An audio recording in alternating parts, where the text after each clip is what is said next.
everyone, and welcome back to another journaling video. This time I will be sharing my setup for March. First, I'm actually gonna show you a couple of spreads that I already made, because in March it's the Tropical Readathon that I'm super excited about, so I made a spread for that, and basically I'll be using these post-its to move around what book I read for what prompt, and I'm really happy with the spread. I did something similar last year and it really worked for me.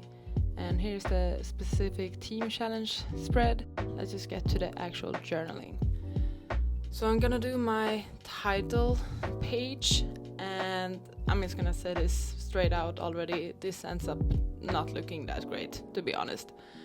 I was trying some things out and it obviously didn't work. Once again, I didn't really have a plan for what I wanted to do. So it's just gonna end up being a mess, and I'm sorry about it, I guess. So you can see me playing around with different pieces of paper. I have some like thicker craft paper and also these like quite flimsy and thin, I don't even know what you call it. So I'm kind of just playing around. This will just be a mess. So I'm kind of just ripping them up, and that paper was so difficult to rip as well. So that's one of the reasons why this just didn't work. But yeah, trying to glue that down. Once again, it ripped. It was impossible to work with this. So I kind of put it in the middle. Like on its own, it doesn't look that bad. But someone please teach me how to color coordinate stuff, because these two pieces of paper together look quite awful, and I knew it from the beginning, but I still try to like figure it out, I guess. I wanted to make it work, and I could not. The theme I was going for was like sort of a bit more green, because last month it was the month of love, and I went with like a pink, red, purple sort of color scheme. And since this month I'll be participating in the Tropical Readathon, I thought that I should go with like tropical colors, which are like greens and browns. So that's the reason why my header is green, that I'm writing now in just cursive. I don't have that much of like green and brown supplies, so that's why I really struggle with making this work. I'm just going over the thicker stripes to make them a bit darker in that cursive. And then my next mistake, I wanted to do like a mini calendar on top on that brown paper, and I just freehanded it, and it looks awful. So bad, and like I shouldn't have used my fancy fountain pen for this. So instantly I was like, yeah, I need to cover this up. This won't look good. But that piece of sticker wouldn't cut it. Adding more brown paper didn't seem like a good idea either. So I thought that, hey, let's just add a black square. Because why not? I know that this doesn't look good either. I have this washi, which I do really love. It's like palm trees, so it's tropical, but it's like tropical emo.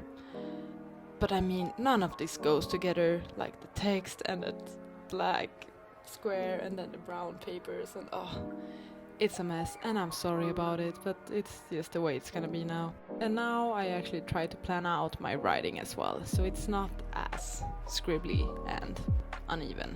So now I'm just trying to like fix this spread in any way that I can. Looking at it now, I realized that I probably should have just left it the way it is. But of course I couldn't do that, because I never learn. So I have these like stickers, or like, they're stickers, but stickers that look like washi. So I decided to use one of them because it had like leaves. This spread just aggravates me so much. And then I finally got to add a sticker, at least. New spread, let's focus on something else. I really enjoyed my life tracker from last month, so I'm just gonna keep that up, and I'm using my stamps once again to put down life tracker. And my life tracker is just for me to track some of the routines and habits that I try to keep up with. It's basically a habit tracker, it's just another name for it. And I think that the name life tracker is cute, and I saw it off Pinterest. So I'm just writing all of the days of the month, and then I will make some doodles. And we all know that I suck at doodling, but I think it adds to the cuteness of this page. So I'm willing to have awful doodles in order for it to be cute. And so first off we have a symbol representing water, and then we once again have my weird 3-fingered broccoli. But I'm also adding some new things. I'm adding like a candy and a dumbbell, and then we have a money bill, hair in a ponytail, and then we have like CS, which I will explain what that means, and a random face, and also a foam roller. Very random list of things I want to track, but I find that it helps me. So the cup of water is just to track my water intake. Do I believe I had enough water that day? The green represents broccoli, which is like, did I eat well that day? And then we have this piece of candy, which I will try and avoid sweets in March. So if I manage to do that, I will tick that off. The dumbbell is for every time I go and work out. The money bill is if I did not spend any money that day. The hair is to track whenever I do hair masks. And CS is for like clarifying shampoo, since I'm doing my new hair care routine. And then we have a face for face masks, and a foam roller for whenever I foam roll my back and my arms, because they need it according to my chiropractor.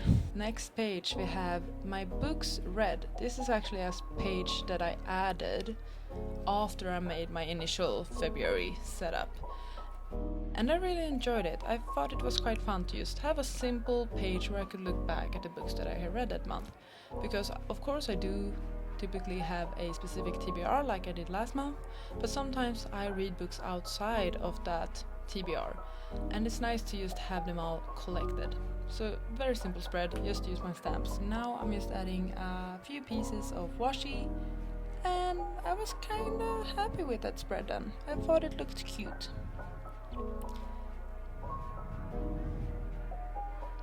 Another sort of spread that I really enjoyed in February was my reading tracker.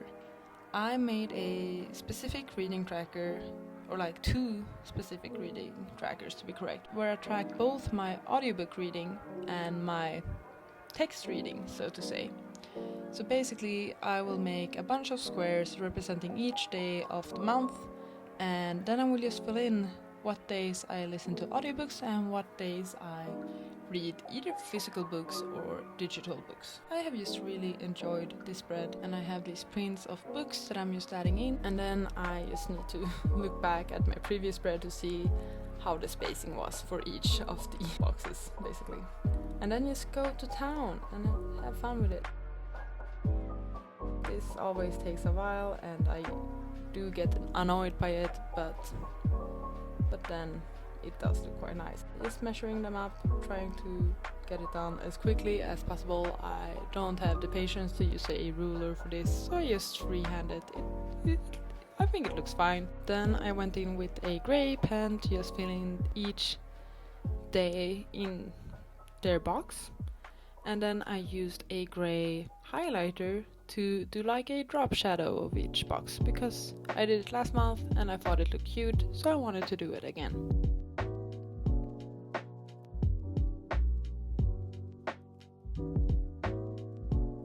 And then I'm just adding a couple of stickers because they looked cute, and once again I struggled so much with taking the stickers off their plastic.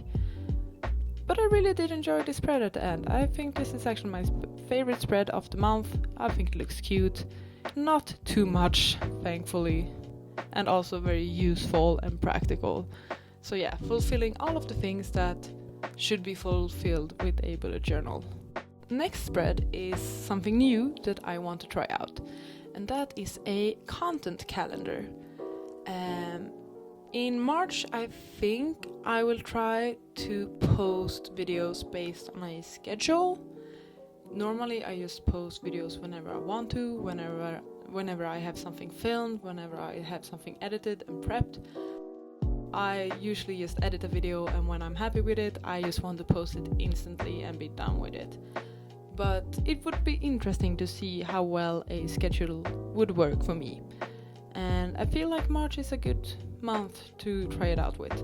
So I'm therefore doing a calendar where I will have all the days of the month, basically.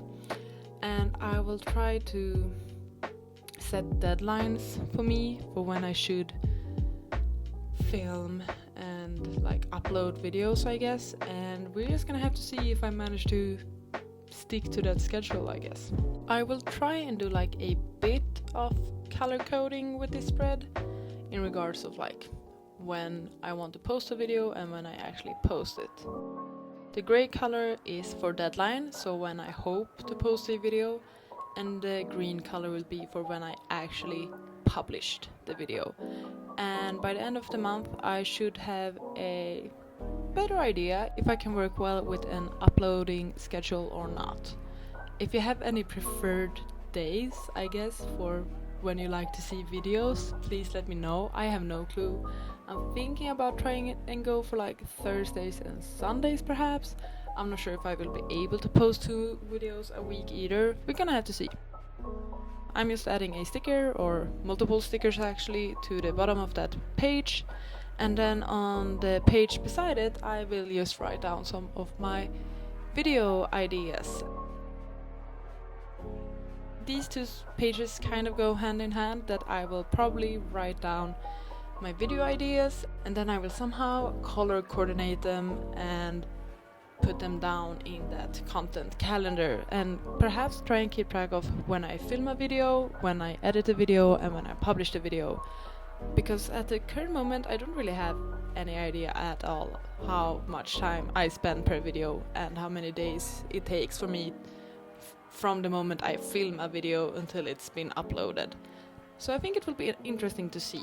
And now for my final spread, I will continue with my curly hair care routine spread. I find that this actually works quite okay for me. It's a good way for me to keep track and try and remember whenever I do things to my hair, I guess. And yes, I do feel like my hair has been getting curlier. Some of the things I've realized throughout this journey is I think that my hair enjoys protein. I've always been quite good at using a lot of moisture, a lot of hair masks, but I haven't really cared about protein, so I do think perhaps my hair is a bit protein deprived. And now that I have started to add protein into my hair care routine, oh, this sounds so lame, I'm sorry, I do feel like my curls are getting there. They're a bit more bouncier, they're a bit more defined. So this spread will just help me to keep track of what products I use which day and basically the results of it. Back to my intro page. As you can see, I'm just ripping up that awful thin ugly paper. It didn't do anything at all to benefit this spread. It was no. Sometimes we just make bad choices, and this was definitely one of those bad choices. But now it felt so empty in there. It's like, I have to do something. Just like something. And I took this like quite neutral white washi with some like leaves and branches on it, and at least looks better. I mean, it doesn't look good, but it looks better. And that's this spread. So we have my tropical readathon spread, which I do love so much, and it's so helpful. I have all the prompts there, all the alternative prompts. It's awesome. Then we have my team challenge spread, where I'm also putting down the books I want to read. We have my March intro page. Let's just go past that. My life tracker and my books read. I do like them. My favorite spread, which is my audio and text tracker. And then my content calendar and video ideas. And finally, my curly hair routine. So those are the spreads I'll be doing for March. Thank you so much for watching, and I'll see you on the next one. Hopefully it's less hectic. Goodbye!